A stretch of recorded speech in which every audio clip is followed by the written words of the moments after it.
Mali kono Mali ko kan an balimaw ayaw bisimila vewa bambara ka jamu kan kɛrɛnkɛrɛnnen kɛnɛ kan an ye min sigi bi kari n'o bɛna juin kalo tile 18 san 2023 ma jamukan ye a bɛna tali kɛ Mali ka kalata kan kalata min ni o bɛ ka kɛ walasa ka se ka sariya sunba o yɛlɛma n'a bɛ wele ko referendum ma o kɛnɛ kan bi an kelen do ka Mali ka lasigiden min bɛ wele ko ambassadeur Washington DC yan ale bisimila kumaso kɔnɔ an n'a bɛna jɛ ka jamukan in natɛmɛ ani ka fara an ka marabolo kɔnɔnaw kan an ka kunnafoni lasebagaw minnu bɛ olu kɔnɔna la u bɛna wuli ka jɔ sabati ka an kunnafoni kalata tɛmɛna cogo min na u ka mara kɔnɔ o kama an bɛ foli kɛ k'a fɔ an ka ambassadeur ye k'a bisimila. Anula. Somɔgɔw bɛ di? Tɔrɔsem. Ayiwa Traoré. Berté. Ayiwa hakɛto b'o kan. Ka tɛmɛni an y'a lase aw ma cogo min na kunnafoniw kɔnɔ a yirala k'a fɔ Mali ka kalata min ni a kɛra jamana kɔnɔna fan bɛɛ ani ka fara maliden minnu sigilen do kɔfɛ Mali ka lasigidenso kɔnɔ n'o ye ambassadew ye o de senfɛ bi kalata yɛrɛ a bakuruba tɛmɛna cogo min na Mali jamana kɔnɔna la kunnafoni minnu bɛ o kuɲɛ ka nin waati in na Moribo Danbele VOA Bambara tɔgɔ la ka bɔ Washington DC ale b'o lase an ma. A bɛ mɔgɔ miliyɔn 8 ani murumuru mɔgɔ miliyɔn 4 bɔ minnu yamaruyalen do ka vote nin dasumusumu foroba kalata in senfɛ jamana sigikan kura sariya sɛbɛn kan. Asimi Goita ni ale kɛra mɔgɔ fɔlɔ ye cɛma minnu ye kalata wagati min na kalatalaw tun bɛ ɲɔgɔn digidigi ka taa a la Bamako faba kɔnɔna la mun kɔlɔsili kɛra AFP kunnafonidila dɔ fɛ. Bulan Baro ni ale ye foroba baarakɛla ye a y'a yira k'a fɔ ko bi ye donba ye nin kalafili a bɛna ko camanba de yɛlɛmɛ jamana kɔnɔ o de la ne votera ko n sɔnna ma Malikura farati k'a fɔ ko jatigɛwale mɔgɔw bɛna sɔn ka bin kalatalaw kan Mali marayɔrɔ dɔw la jamana camancɛ yanfan ani kɛɲɛkɛ yanfan o y'a to kalafili ma se ka kɛ jamana fan dɔw la kɛrɛnkɛrɛnnenya la Kidal ni maramafɛntigi jɛkulu olu dagayɔrɔw ye siran ani gɛlɛya dɔw fana yera yɔrɔ dɔw la faso jama ka kɔlɔsilikɛla dɔw minnu kɔkɔrɔma donnen don ni farajɛ jamanaw ka keleya tɔnba ye olu y'a yira k'a fɔ ko gɛlɛya misɛnnin dɔw yera kalata yɔrɔ dɔw la u ka mɔgɔw tagara yɔrɔ min na Menaka ni ale bɛ jatigɛwale mɔgɔw ka ani État islamique olu ka lakanabaliya hukumu kɔnɔna la ko kalata kɔni dara dugu kɔnɔna ma ka sababuya kɛ lakanabaliya ye ni laseli kɛra u ka nagakɔrɔ ɲɛmɔgɔw fɛ ni dasumusumu kalata mun kɛra ko jama labɔli o kɔni o bɛna yira k'a fɔ furancɛ fanga ale ka fanga bɛ cogoya mun na ka ɲɛsin jamanadenw ka galabu kɛnɛya ma. Ka tɛmɛ ni an ka kunnafoniw ye min bɛ ka tali kɛ Mali ka sariya sunba yɛlɛmali kan n'o ye referendum ye a yirala k'a fɔ bi sɔgɔmada in na Bamakɔ dugu kɔnɔna la kɛrɛnkɛrɛnnenya la jamanatigi colonel Asimi Goita a ye kumakan laseliw kɛ ka to kalatayɔrɔ la kumakan minnu bɛ o kuɲɛ kɔnɔ an k'o lamɛn. K'an bɛ barika da Ala ye fɔlɔ Ala min ye bi dɔ yira an na ani ka tila ka maliyɛnw fo olu min ka cɛsiri n'u ka muɲu n'u ka wuli ka jɔ n'o y'a to n'an ye bi sɔrɔ. O tɛmɛnen kɔ k'an ka armée fo olu bɛ wuli ka jɔ su ani tile mun b'a to an bɛ se ka an ka baara kɛ cogo min na n'i y'a ye i bɛ taa kalafili la o y'a ye bi hakili sigi bɛɛ olu min bɔ baara la a ka kan bi an k'olu fo dan tɛ foli mun na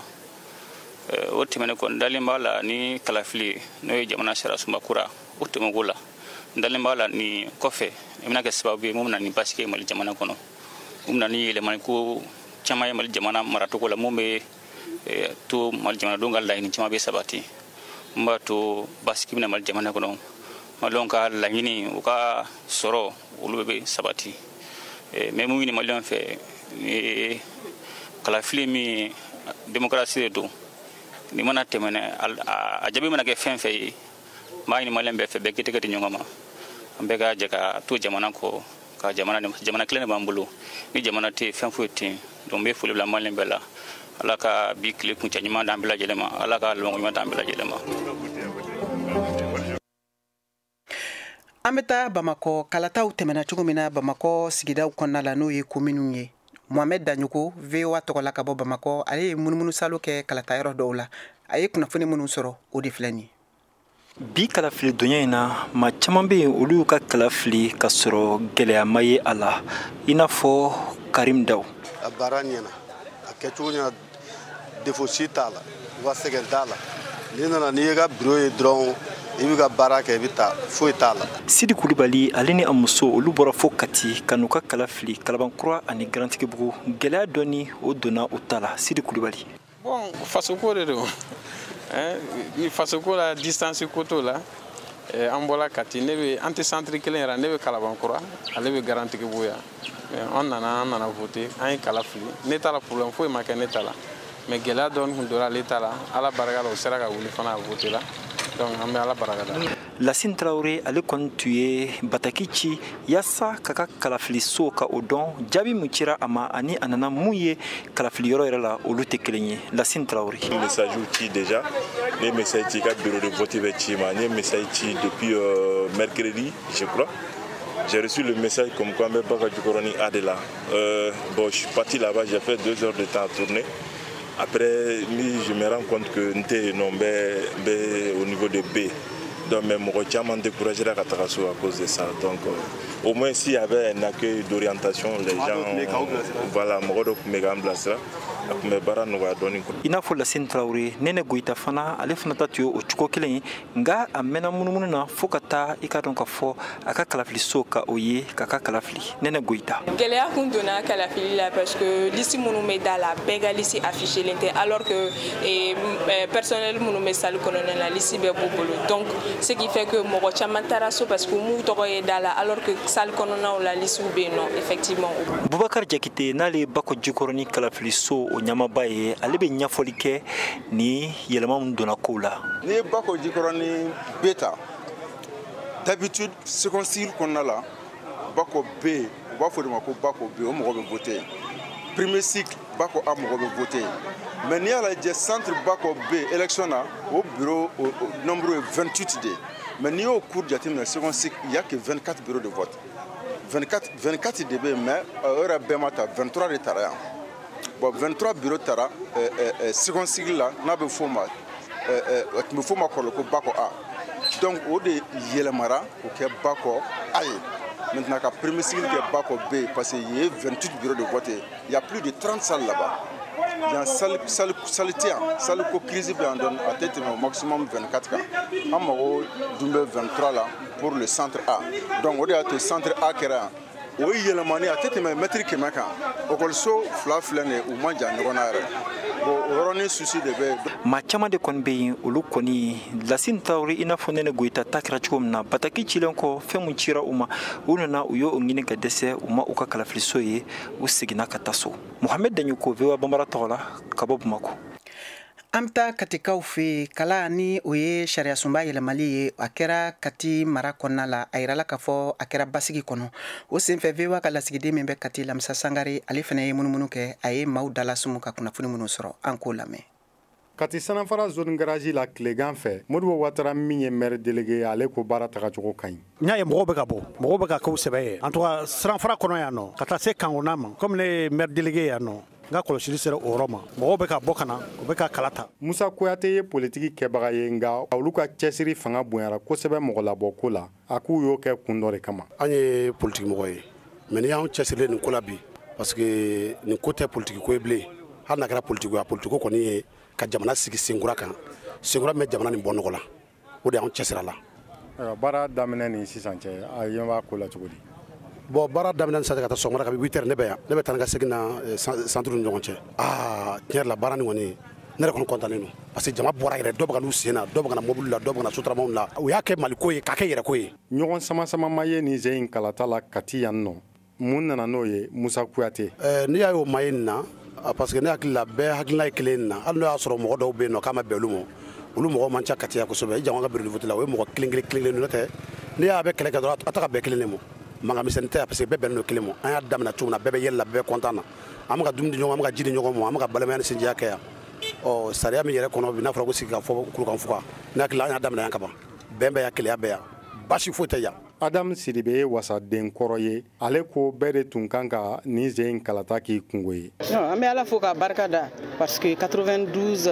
constitution min taara an sen ma don o la mais ni min bɛ ka kɛ an ɲɛna a ka kan an k'an sen don a la parce que devoir de don Mali den kelen kelen bɛɛ lajɛlen ka i k'i hakilina di a kan ni élection si tɛ kelen ye au contraire engouement min kan ka kɛ ni élection na a man ka kɛ élection tɔw la. Lala Keita ye kɔlɔsili dɔw kɛ kalata in na ale ko campagne tiɲɛ ni kalata tiɲɛ ma kɛ kelen ye. Politiki ko kuma mana na an bɛ politiki mɔgɔw kɔrɔfɔ mais ni jamana ko nana anw yɛrɛ y'an sigi ka politiki mɔgɔ la i n'a fɔ kɔrɔlen u bɛ taa wari d'a ma cogo min kan ka taa voter i yɛrɛ ye jateminɛ kɛ campagne yɛrɛ la i b'a dɔn k'a fɔ ko in tun tɛ politiki mɔgɔ sɛbɛn wagati laban nin na an kɔni t'a dɔn min donna a la dɛ sinon ko ni kun t'u sɛbɛ ma bi an ye réalité ye n'a fɔla ko mɔgɔ 10 ni kɔ kan ka voter yɔrɔ min na hali 1000 o ma sɔrɔ ka voter o yɔrɔ la o kɔrɔ ye mun ye an ka jamana ko kuma ye fu de ne yɛrɛ ɲɛkɔrɔ walima mɔgɔ ɲɛna ko kɛ de don Moriba Sissoco fana ye jateminɛ dɔw kɛ ne kɔni sera ka ye centre de vote o vote la incident ma kɛ affluence bɛ ka dɔgɔya a bɛ ka tila ka wuli waati dɔw la gɛlɛya dɔɔni min yɛrɛ kɔnɔ mɔgɔ dɔw nana u ka carte n'a b'u bolo u ma se k'u ka bureau de vote ye cogoya si la à l'intérieur des bureaux souvent les doublons il y a fɛnɛ k'a fɔ les gens étaient vraiment déterminés parce que ni mɔgɔ ye min bɔra fo Musabugu ka boli ka na voter ka ti ka segin Kalatabonw datugura nɛgɛ ɲɛ 18 tuma k'a sɔrɔ gɛlɛyaba kuma ma mɛn Kati yan nɔ Lamisa Sangare Kati VOA Bambara ni waati na an kelen do ka Alexis Kalambiri bisimila an ka nɛgɛjuru sira fɛ ale bɛna hakilila jigin ani hakili jagabɔ kɛ bi kalata ni u kɛra referendum ye a tɛmɛna cogo min na Bamakɔ Alexis ni kulobana an b'a f'i ye kinu la an b'a n'u la somɔgɔw bɛ di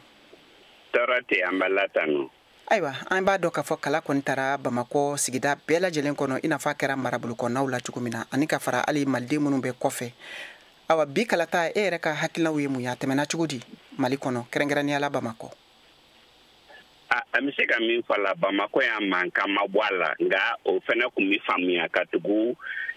kalata min don a t'i n'a fɔ président sigi député sigi wali maire sigi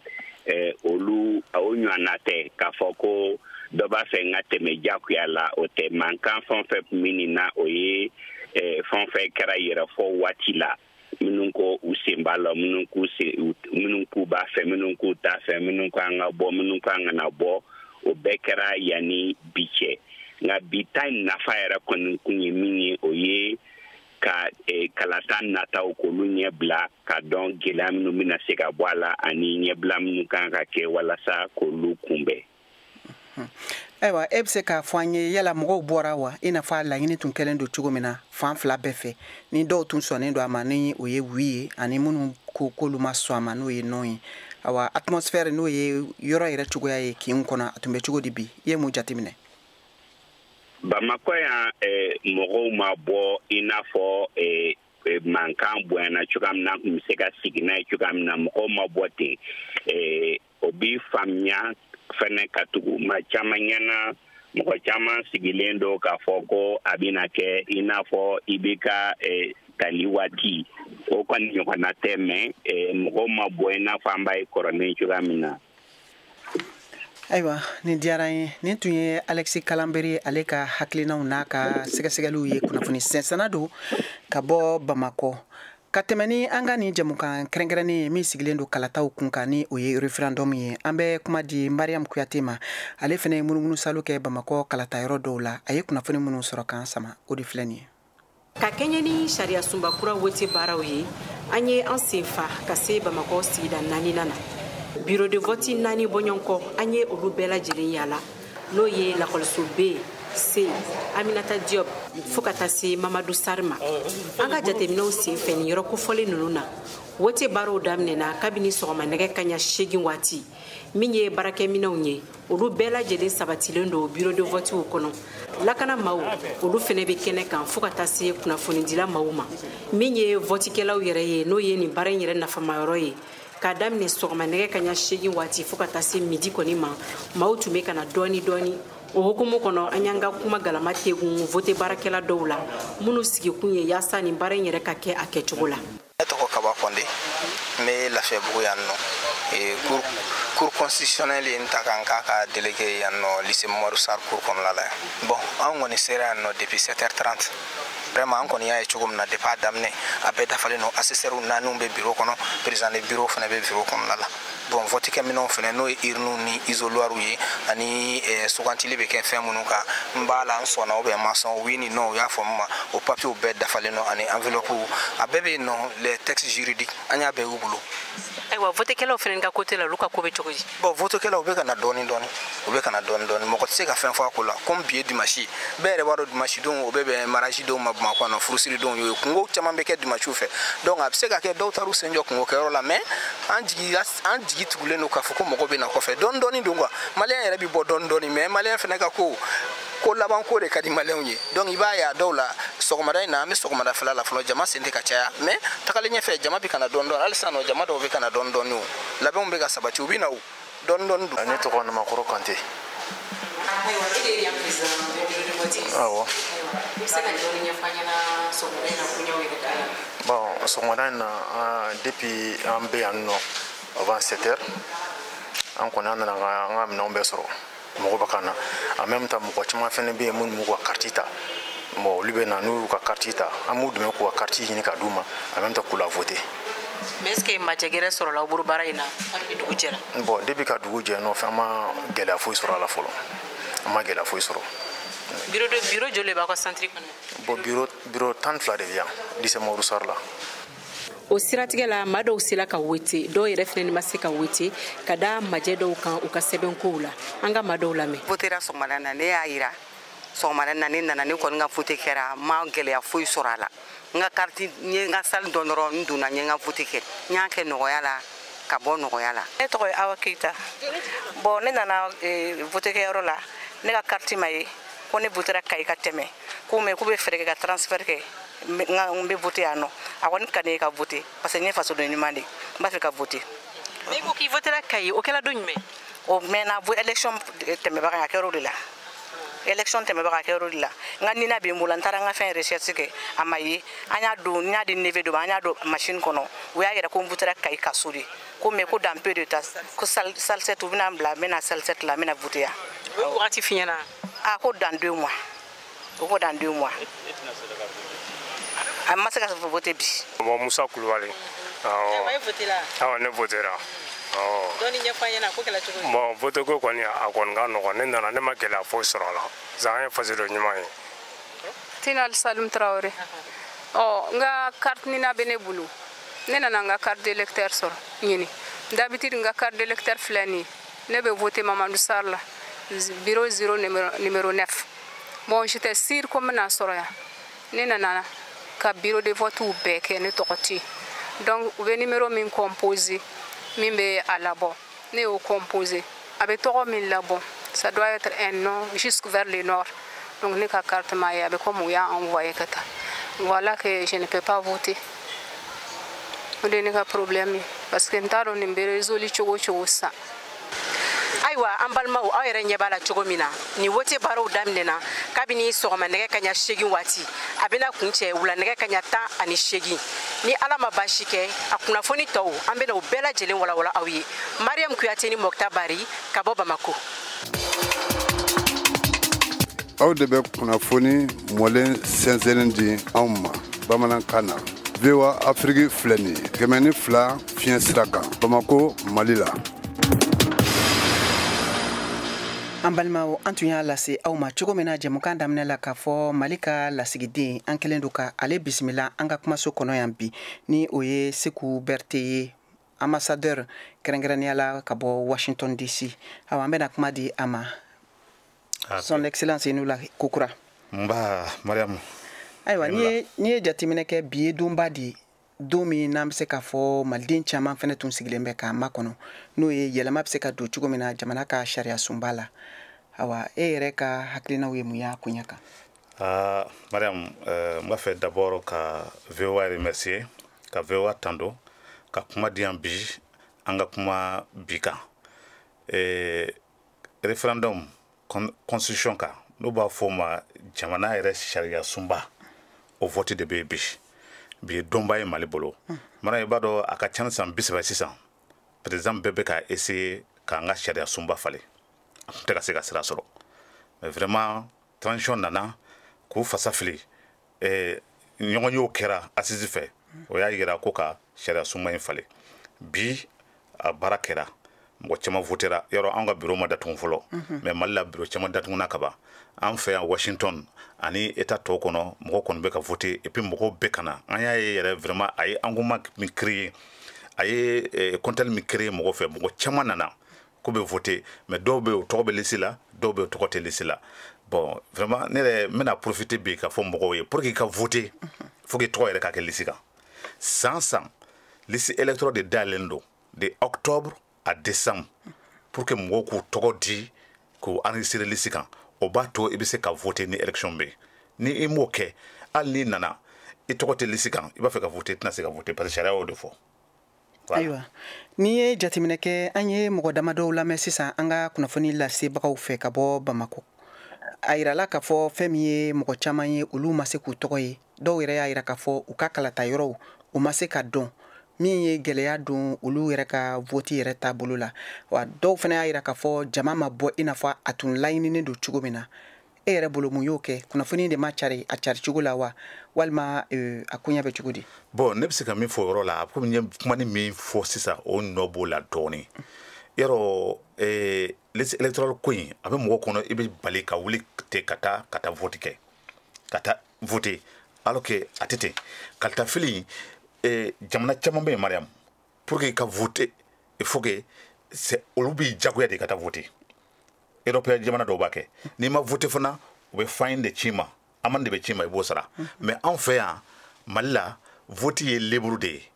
donc pour que k'o liberté exercer i kan ka wuli yɛrɛ ye de san octobre ka taa décembre la ka t'i tɔgɔ kɛ liste kan bon n'i ye tɔgɔ tɛ liste kan ni vote dɔ nana se e nana wuli k'i bɛ taa voter bon i bɛ jagoya i bɛ mɛn munumunu na centre kɔnɔ i tɛn'i tɔgɔ ye hakili la o ka caman de kɛra bi parce que tellement ko in yɛrɛ jɛra mɔgɔw ye caman bɔra mais o tɔgɔ ma deli ka kɛ liste kan mais u bɛ voter u m'u tɔgɔ ye ne bɛ se k'o explication di o yɔrɔ de la quoi voilà. Ayiwa n'i ye jateminɛli kɛ ka kɛɲɛ ni mɔgɔw ka bɔbaliya ye i n'a fɔ an ka kunnafonidilaw y'a lase cogo min na Bamakɔ nin waati in na e yɛrɛ bolo a tɛna na dɔ bɔ nin kalata in nafa la wa i n'a fɔ. Bon i ti jɔ a kun ka cɛ fɔlɔ pour que an ka dɔn bɔbaliya ni bɔli to yɛrɛ ye min ye parce que i b'a dɔn ni jumasi dɔ sisan caman bɛ na après midi la ani wuladafɛlaw la bon ni aw ka lasigidenw ye jateminɛ kɛ k'a fɔ olu taara sɔgɔmada waatiw fɛ o ma mɔgɔw ye ka caya ten kosɛbɛ donc ni ko k'i bɛ fɛn fɔ donc je pense que i bɛ sɔn ka fu fɔ dɔɔni yaya mɔgɔ caman bɛ na wuladafɛlaw la après midi k'u ka vote kɛ donc ni o bɛɛ jateminɛna ni to nana fɔ donc je pense que i bɛ se k'a dɔn o la n'a sɔrɔ mɔgɔw bɔra ou ni mɔgɔw ma bɔ. Ayiwa i ka ambassade kɔnɔna la n'o ye lasigidenso ye a koɲɛw bɛ cogo di. Bon an kɔni ka ambassade kɔnɔna vraiment n bɛ se ka min fɔ sisan ko bɛɛ bɛ ka taa kalatafili bɛ ka taa kaɲa mɔgɔw bɛ kana voter mais an ye min fana jate minɛ o kelen fana de kɛra Bamakɔ aw ka lasigidenw ye min fɔ caman nana anw fɛ yan ko bɛ voter mais u tɔgɔ tɛ liste kan bon ni tɔgɔ tɛ liste kan anw tɛ se ka foyi kɛ c'est sariya de don yaya et puis état wɛrɛ tɔw la fana an ye kibaruya min sɔrɔ ka se sisan ma komi an ka heure ma se fɔlɔ mɔgɔw kɔni bɛ ka bɔ ka taa voter mais a fɔra an ye fana wulada fɛ après midi la o jama de ka ca généralement ni sɔgɔmadafɛlaw ye donc an fana bɛ ka jateminɛ kɛ pour que k'a dɔn to bɛna kɛ cogo min na après quoi. Ayiwa an bɛ a ɲini fɛ ka to an kɛrɛfɛ dɔɔni sisan an bɛ munumunu salo kɛ Bamakɔ dugu kɔnɔna la an bɛ taa sigidaw kɔnɔ kɛrɛnkɛrɛnnenya la sigida 6nan George Atino ale ye VOA ka kunnafoni dila ye min taara kalata yɔrɔ dɔw la a fana ye kunnafoni minnu sɔrɔ an ka jɛ an k'o lamɛn.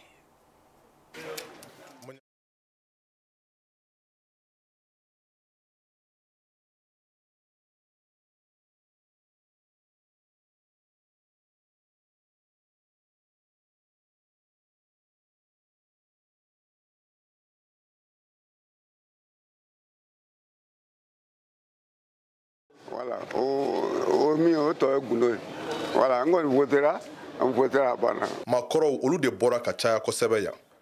olu dɔw i n'a fɔ Lala Keita sanji 65 ale nana kala ta wa a y'a ɲini fana a denw fɛ k'u fana ka bɔ joona ka na kalatabonw na.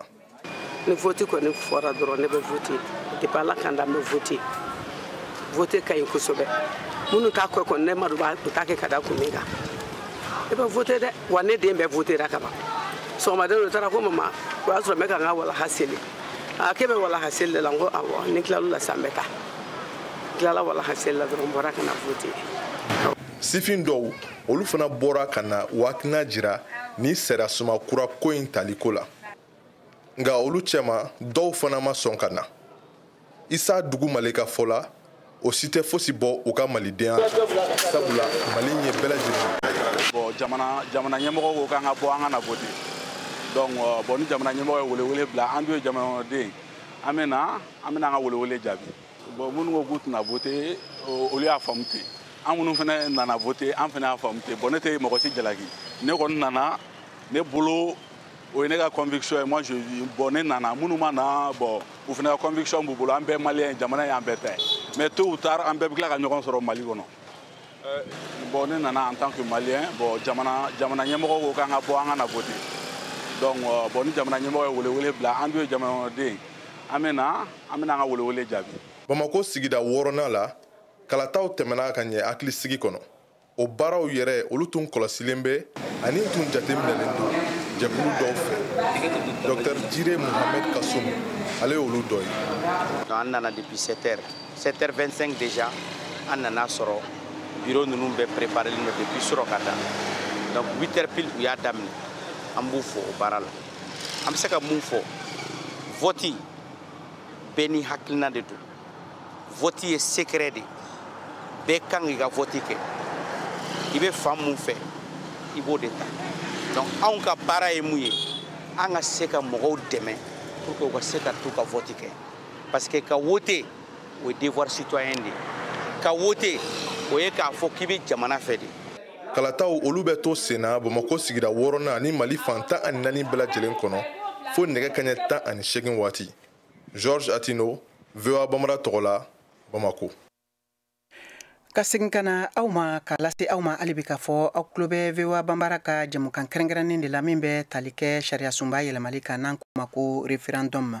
An bɛ segin ka kuma di son excellence Seku Berté ma ale ye Mali ka lasigiden ye Washington DC. Awa excellence i bɛ se k'a fɔ an ye nin waati in na misaliya la aw ye jamanaden joli recensé minnu ni olu bɛna bɔ ka kala ta bi. Bon Washington kɔnɔ d'ailleurs nanga expliquer fɔlɔ États-Unis Amérique yan mission fila de bɛ il y a Washington et puis il y a New York. Donc New York olu b'o occuper New Jersey New York la a tɔ bɛɛ o bɛ Washington bolo. Washington kɔnɔ il y a dɔɔni de b'a jɛ mɔgɔ 70 dɔɔni na minnu enregistré don liste électorale kan. Mais il va sans dire que Malien bɛ Amérique o ka ca n'o ye. Bon an ye problème kelen fɔ a daminɛ na o kelen de don parce que ni mɔgɔw mana kun enregistré an tɛ se k'o dɔn quoi. Donc normalement mɔgɔ 70 dɔɔni olu de kan kana k'o enregistré kana voter. Donc peut-être ni 18h sera an bɛ se ka na ɲɛdɔn k'a fɔ o mɔgɔ 70 dɔɔni na donc mɔgɔ bɛrɛ min nana. Donc sisan an se ka to di fɔlɔ parce que a ma ba bureau ma datugu fɔlɔ quoi. Ayiwa bureau minnu sigira aw bolo yan n'o ye kalata yɔrɔw ye New York ni Washington bɔlen kɔfɛ a la aw ye état wɛrɛw kɔnɔna lajɛ ka aw ka lasigiden dɔw bila ye walasa maa minnu bɛ yen fanfɛlaw la u ka kala ta wa walima bɛɛ de b'i kunda soit New York walima Washington kan. Non o tɛ se ka kɛ Washington yɛrɛ juridiction yɛrɛ dɔrɔn kɔnɔ il y a bureau 13 de prévoilen don o bureau 13 de ni Washington ta bɔra la bureau fila a tɔ bɛɛ bɛ état kɔnɔ. Cincinnati, Denver, Atlanta, Charlotte, Chicago, bureau olu dugu kɔnɔ. Michigan, Ohio, ouais. Donc pour te dire que vraiment jamana ka bɔ cogo min na an ye bureau fana sigi tɛ sɔrɔ maliyɛnw ka ca yɔrɔ mun na pour que ka bureau gɛrɛ maliyɛnw na. Donc a bɛɛ faralen ɲɔgɔn kan min Washington bɛ min gérer bureau 13. Voilà. Ayiwa ni kalataw kun cɛra bi e yɛrɛ jigi b'a kan k'a fɔ tile joli de bɛna ta walasa aw ka se ka jaabi bɛɛ lajɛlen fara ɲɔgɔn kan. Bon anw yɛrɛ fɛ an kɛlen don ka min bolo da Washington yɛrɛ kɔnɔ ni bi 18h kalatasow datuguna su bɛna kɛ baara la vote minnu kɛra kɔnɔnaw la état tɔw kɔnɔ k'olu bɛɛ résultat kɔnɔ n'olu résultat kɔnɔna ka fara Washington kan an bɛna bɛɛ fara ɲɔgɔn kan o baara bɛɛ bɛ kɛ bi su in na sunɔgɔ tɛ yen koyi pour que k'a bila ka taa Bamakɔ sini bɛɛ o de an ye min bolo da o yɛrɛ. Ayiwa o diyara n ye. Sisan an ka fiɲɛbɔdanin ta an bɛ segin ka na studio kɔnɔ hali bi ka tɛmɛ ni aw ka jamukan ye min bɛ tali kɛ référendum kan.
Afrique ni VOA Afrique ye buna adamadenw lafiyara kunnafoniko la.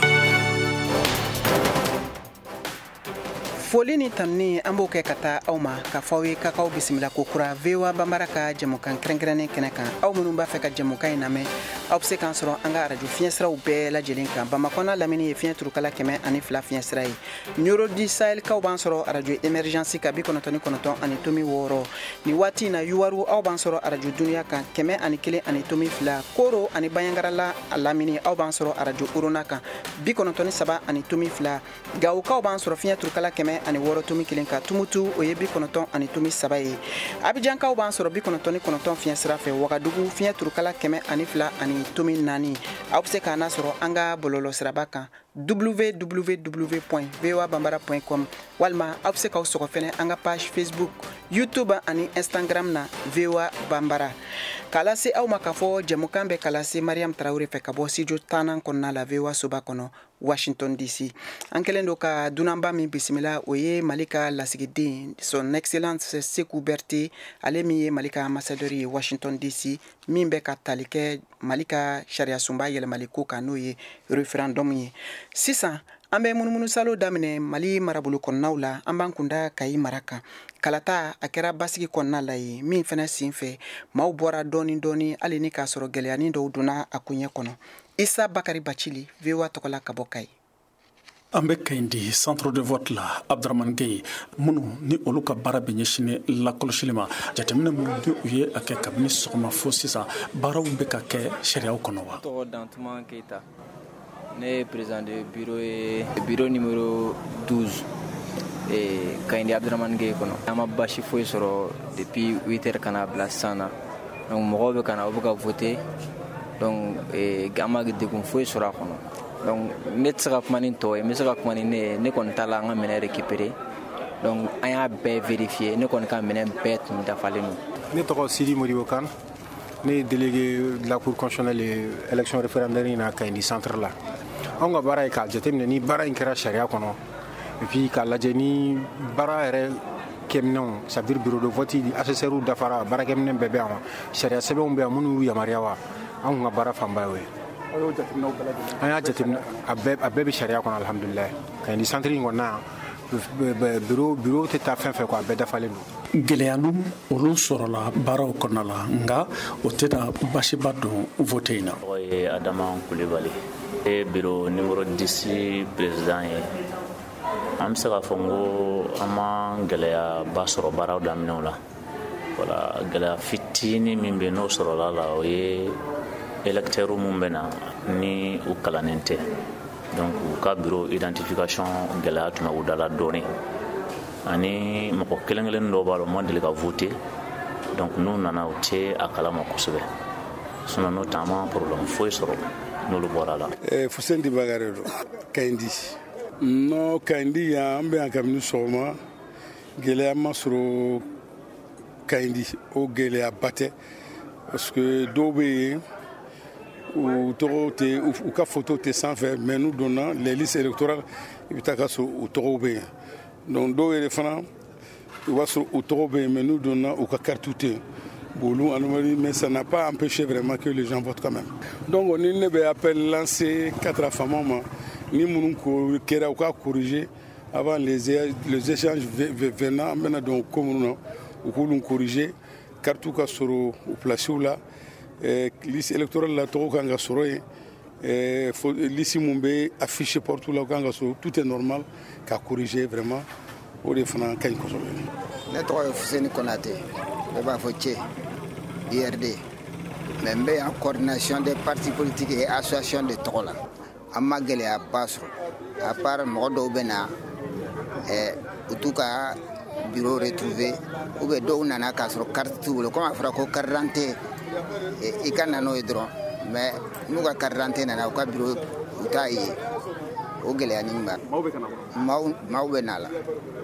maaw bɛ n'a la an ye fɛn dɔ fana constaté plateau sɔrɔdasi musow u caman nana k'u bɛ voter mais carte na min bolo u ka transfert ma kɛ u tun bɛ yɔrɔ fɔlɔ minnu na transfert ma kɛ ka na Kayi yan donc o fana ye fɛn ye siɲɛ wɛrɛ fo k'o lajɛ. An bɛ taa Nara mara la kalataw kɛra yen cogo min na Modibo Keita VOA tɔgɔ la ka bɔ Nara ale b'o kunnafoniw lase. Juin kalo tile 18 san 2023 kabini sɔgɔma nɛgɛ kaɲɛ 8 waati Nara marabolodenw bɛɛ lajɛlen wulikajɔ sabati walasa ka taa sariya sunba kalafiliw kɛ. Marabolo ɲɛma colonel major Amara Dumbiya ale yɛrɛ tun bɛ kɛnɛ in kan walasa ka baara in nun don. A ye min fɔ an ka jɛ k'o lamɛn. A ye k'a fɔ bureau de vote a bɛɛ bɛ u place la matériel bɛɛ déployé la donc jama commencera ka bɔ. Engouement bɛ yen nɔ. Donc, disposition bɛɛ talen don sur le plan sécuritaire pour que lakana ka sabati nin tile kelen kɔnɔna la. Jɛkulu kɛrɛnkɛrɛnnen min sigilen don kalafili ko ɲɛnabɔli la ni o bɛ tali kɛ EJ kan a ɲɛma Nara marabolo kɔnɔ ale y'a jira k'a fɔ baaraw taabolo ka ɲi kosɛbɛ. 8 heures an ye gouverneur reçoit centre Jawar Diop la Nara o mun y'an ka centre de vote o centre in de kɔnɔna la Nara dugu kɔnɔna bureau de vote bɛɛ bɛ ɲɔgɔn kan ye ale yɛrɛ bɛ vote bureau mun na o bɛ yen de donc kalafili pour le moment a ka ɲi ka sababuya kɛ minɛn fɛn fɛn ni an mako bɛ s'a ma pour que ka baara in kɛ hali ni dɔw sera y'an retard la dɔɔni an sera ka retard ninnu rattraper pour que mɔgɔw ka se k'u ka baara kɛ hɛrɛ ni bada. Nara politiki fanga ɲɛmɔgɔw ni o bɛ tali kɛ collectivitéw kan olu y'a jira k'a fɔ baara in bɛ ka kɛ jɛlenya kɔnɔna na olu ka jateminɛw la Boubacar Ukaboli ale ye conseil de cercle ɲɛmaa ye. EJ b'a ka baara la an fana taara lajɛ bureau de vote bɛɛ lajɛlen b'a ka place la matériel bɛɛ bɛ yen mɔgɔw bɛ ka bɔ la journée an fana ta ye min ye o ye on va arranger an bɛ mɔgɔw labɔ pour que mɔgɔw ka taa voter. Jɛkulu minnu y'a jira k'a fɔ olu sɔnna o coordinateur ka dangan Bomodi Keita ale y'a jira k'a fɔ ko maaw bɛ ka bɔ kosɛbɛ ni ka na kalafili la. Référendum ni alhamdulillah tableau a ka fisa doro bɛ n'a réalité de ni nin ko sugu daminɛna anw fɛ très généralement mɔgɔw tɛ ko joona mais san tile ka kɔrɔta alhamdulillah mɔgɔ bɛ na a tableau ka fisa et puis sécurité b'u ka baara la je pense que il n'y a pas de problème mais jamana ko de don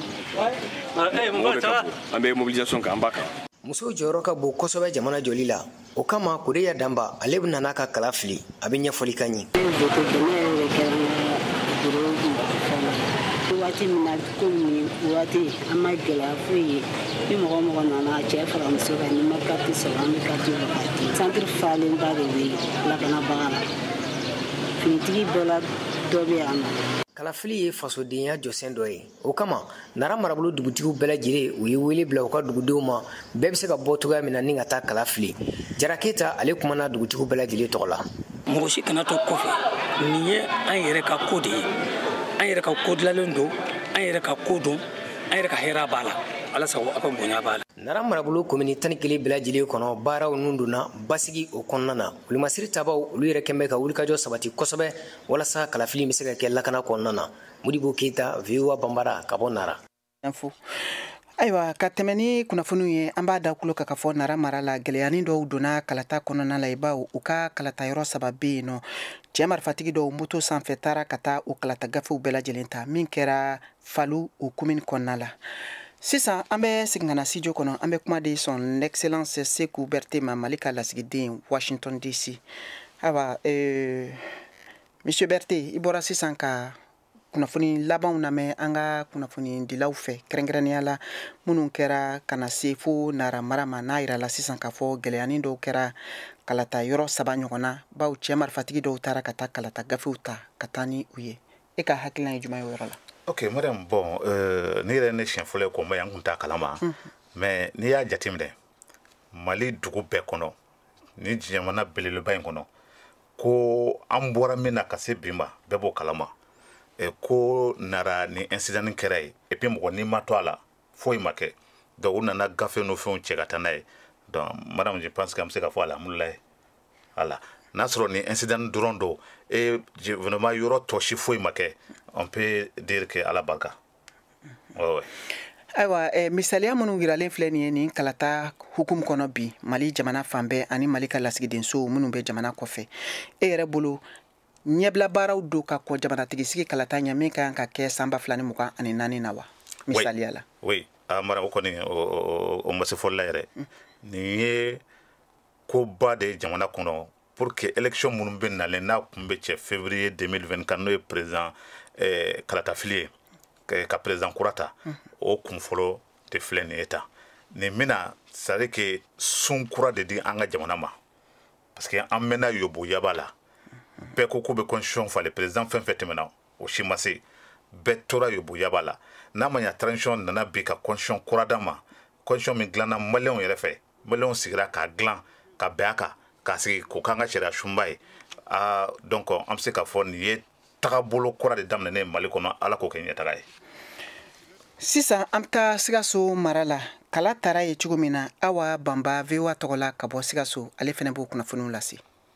Furubakalata hukumu kɔnɔna la walasa ka se ka Mali sariya sunba yɛlɛma walima ka to a nɔ na EJ ɲɛmɔgɔ ka dankan n'o ye Dramane Jigiba ye ale ye kunnafoni di kɛ depuis kalata daminɛ sɔgɔmada fo ka na se ni wagati na a ka fɔ la basi fosi ma y'a la Sikaso cercle bɛɛ lajɛlen kɔnɔna la a ye laseli fana kɛ ka ɲɛsin mɔgɔ da min kan ka kalata Sikaso region kɔnɔna la o cɛw n'o musow a y'o fana kunnafoniya di an ka jɛ k'a lamɛn. Donc an bɛna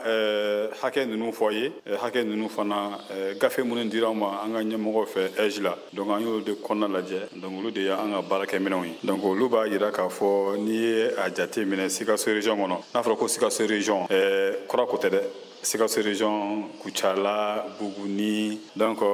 pour la région de Sikaso, 1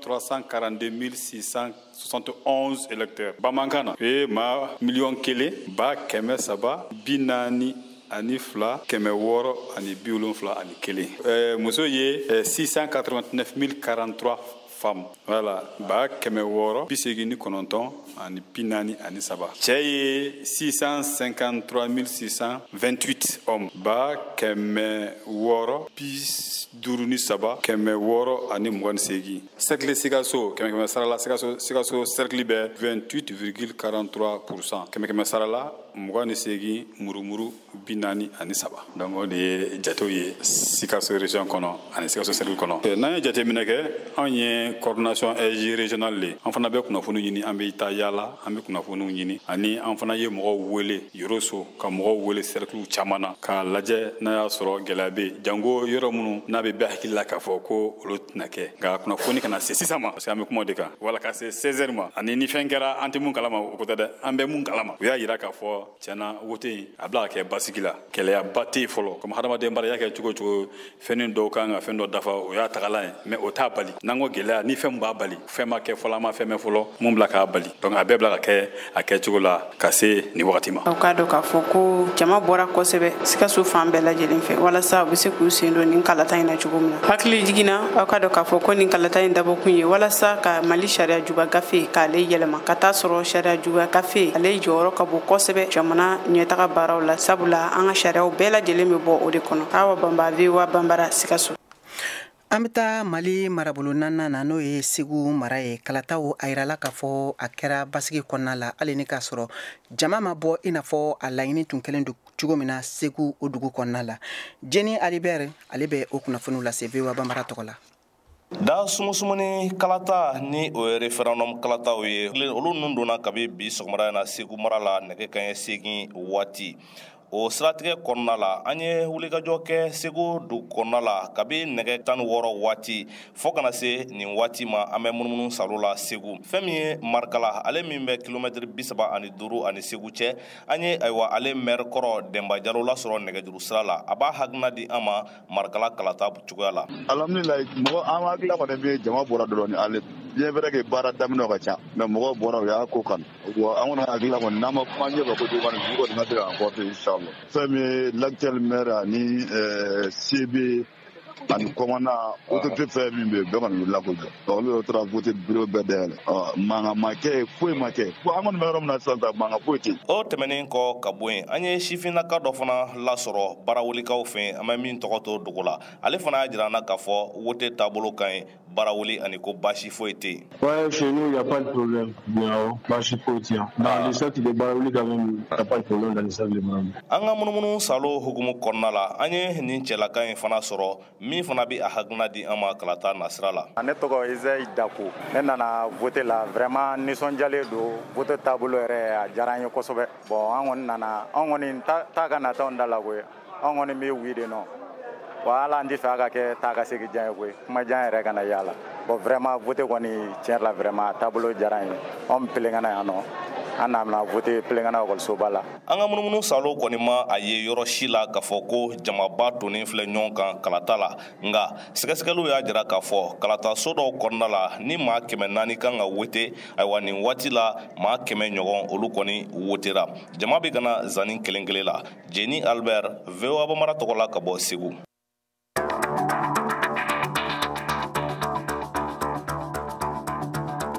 Sisan aw bɛ se k'aw ka batakiw ci an ma WhatsApp fɛ an ka nɛgɛjuru sira kan 0 1 20 24 30 47 16 tɔgɔ ni jamu ani aw bɛ bɔ yɔrɔ min na aw bɛ o fɔ ka sɔrɔ k'aw ka bataki d'a kan.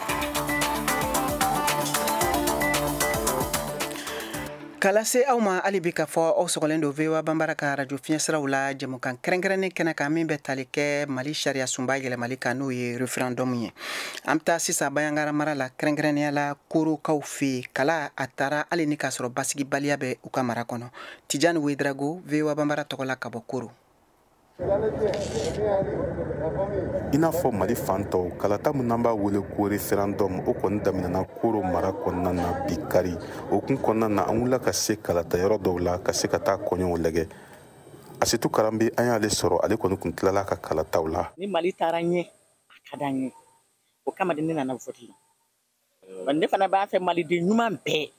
ka na vote la. Walasa sɔgɔmada in na nɛgɛ ɲɛ 9 waati maa caman de kɔni bɛ minnu kɔni bɛ ka yaala ni k'u ka kalata yɔrɔw ɲini dɔw fana y'a faamu cogoya wɛrɛ la i n'a fɔ Fatumata Gindo. Ne fɛ ko bɛɛ nɔgɔyara parce que a ma se i ka taa aranba kɛ déjà u ye numéro dɔ di pour que i ka se ka i ka bureau de vote dɔn donc ne kɔni ye n ka bureau de vote lajɛ n ka téléphone na sɔgɔma n nana ni n ka carte ye n nana n ka carte bɔ n ye n ka vote kɛ simplement problème foyi ma k'a la. Cakɛda min kɔni sigilen don kalata baaraw kama n'an b'a wele ko ESI olu fana bɛ munumunu salon na ni k'a kɔɲɔw jateminɛ Seyidu Ɲangali ale fana y'o maa dɔ ye.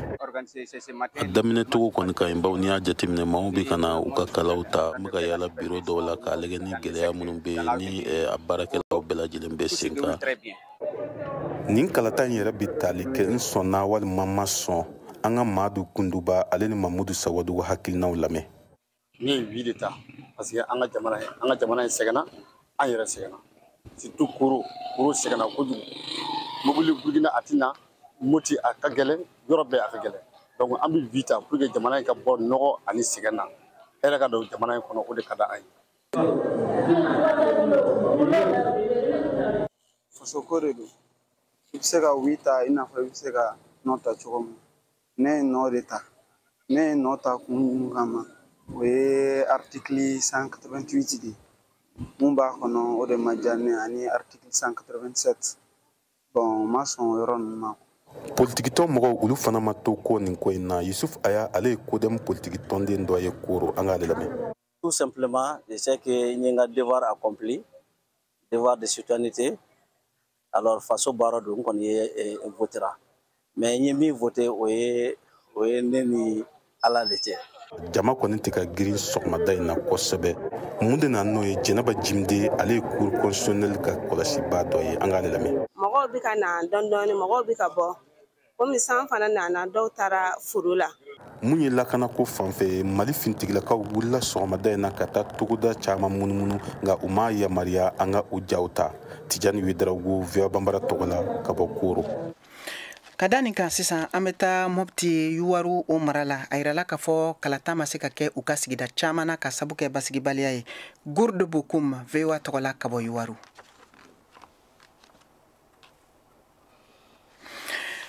Yani labɛnw ka sabati an bɛ taa Gawo mara la kalata a yirala k'a fɔ k'a kɛra yen fɛnɛ min ye sariya sunba yɛlɛmaliko ye maaw kɔni bɔra k'u kunda kalata yɔrɔw kan a koɲa tɛmɛna cogo min na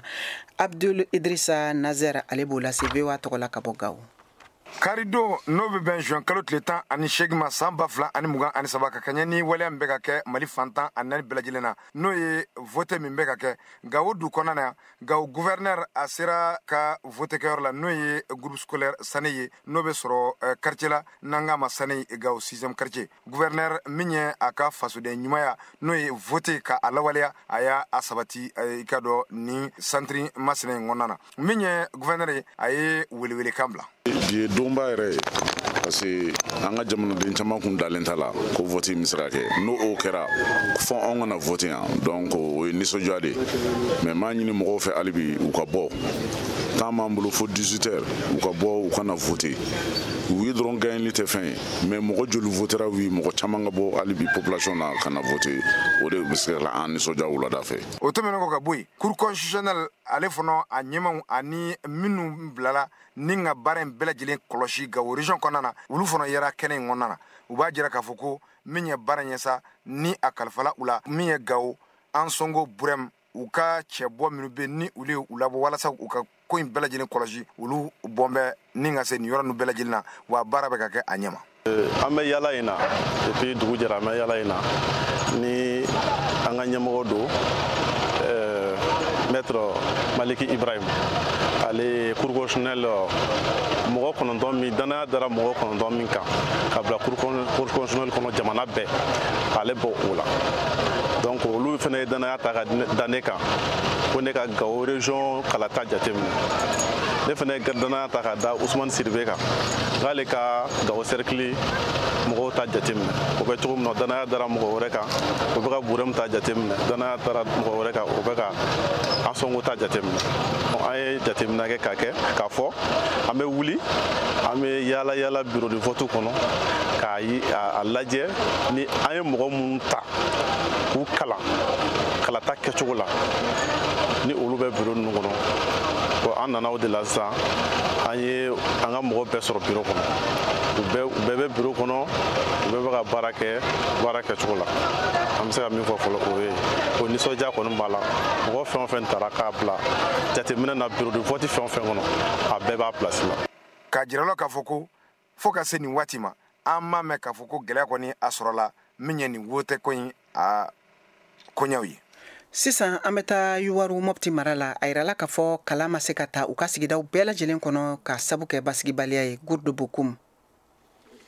Ka kɛɲɛ ni jamana in sariya sun falen ni kalataw ye kalataso 202 de bɛ Yuwaru mara kɔnɔ nka kalan ma se ka taa yɔrɔ si ni Yuwaru dugu kɔnɔna tɛ ka sababuya kɛ lakanabaliya ye. Yuwaru dugu kɔnɔ groupe scolaire Amadou Fayla kalataso 11 de bɛ yen nɔ nka min ye wuro ye kalataso 4 de bɛ yen nɔ n'u cɛ Cawo ale ye Yuwaru dugutigi. N bɛ Mali fɛ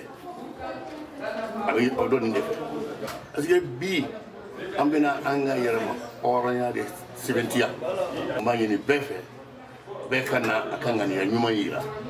A bɔ ka kalata bi o ye k'i ka fasoden ɲumanya de la sɛbɛntiya. Fifi Sangare ale bɛ kalatalaw la Yuwaru groupe scolaire Amadou Fayla. Bi an bɛ référendum ni hukumu kɔnɔna na an tɛ ka gɛlɛya foyi sɔrɔ a la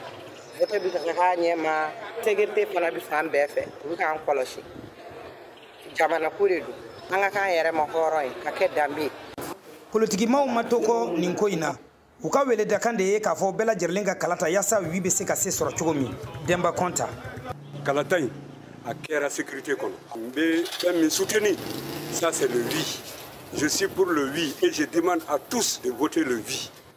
Kalata in bɛ ka kɛ basigi kɔnɔ ale ni maaw tɛ kan ka bɔ ka caya Salimata Fofana ale ye EJ maa dɔ ye. An ka laɲini ka vote ninnu kɛ sans problème mais pour le moment problème foyi tɛ yen nɔ influence bɛ ka mɔgɔw ka bɔ dɔɔni vote kɛ sécurité assurée. Musolakaw jɔyɔrɔ ka bon kosɛbɛ jamana siniɲɛsigi la. Madame Touré Badji Amadou Cissé ale ye kafo présidente ye. Am ni si wasara parce que bɛɛ dɛfalen bɛ yen hakili Yuwaru kɔni mɔgɔ tɛ an gagnant la dɛ an dun b'o de fɛ vie nin kɔni ka kɛ an bara fo ka caya fo kana bɔ a la. Akilina flate dugu sifina kaula ko de ka fo wi ali ka sebaya soro Musa Bantouré ale sifin yamai an sifila kaw an ko ni ko wi de ni vote ngatuga tumamina wi halna ma 100% soro 90% en fait sécurité alhamdulillah rasul yorobe ko lakana maranya mo moto nin ko ina baru katanga segun se bakoro bunyalendo bi so madanina baba kone ale yoru maranya ma dangan folo lakana fene sabatile donc ni wasa bayan mulo mo fene be kangana tuti donc vraiment angon dale mala yan 18h wala inu sabati kala be kangata basigi ani lakana kono inafo la nyini yere ya ko fo chugumi view wa bamara to kala ka boyi waru gurdo bokum kala seldo Kasingana Auma amena studio kono ambe kuma de Malika Laskide mano son l'excellence Sekou Berté aywa dakurunya damado la ibora sisaka ambalma ke doka la selume min koko ale ma jeni kalata ye ay non d'état ni oye ayi ka sabuke article fla bi kono toni shiki ani kemen bi shiki ani wulumvla ipse ko wala wala ni jonawa. Okay, Mariam enche eka inengalla ayo munu inenga nye article me article ka bishik bi kono don shiki ni constitution ta page 17 o article ko yero constitution sharia sumbai a ira kafo blonso fla de binake assemblée la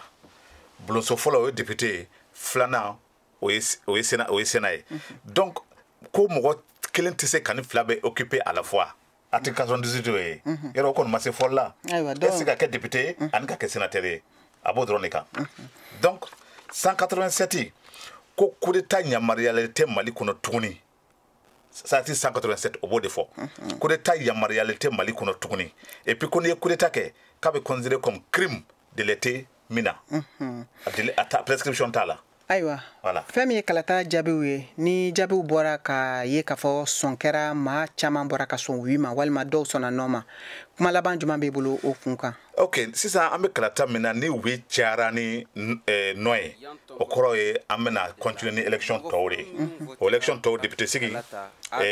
maire sigi ani président sigi aywa donc gouvernement ma exercer nana folo est-ce que abse ka nyamari nga fuli de transition président ma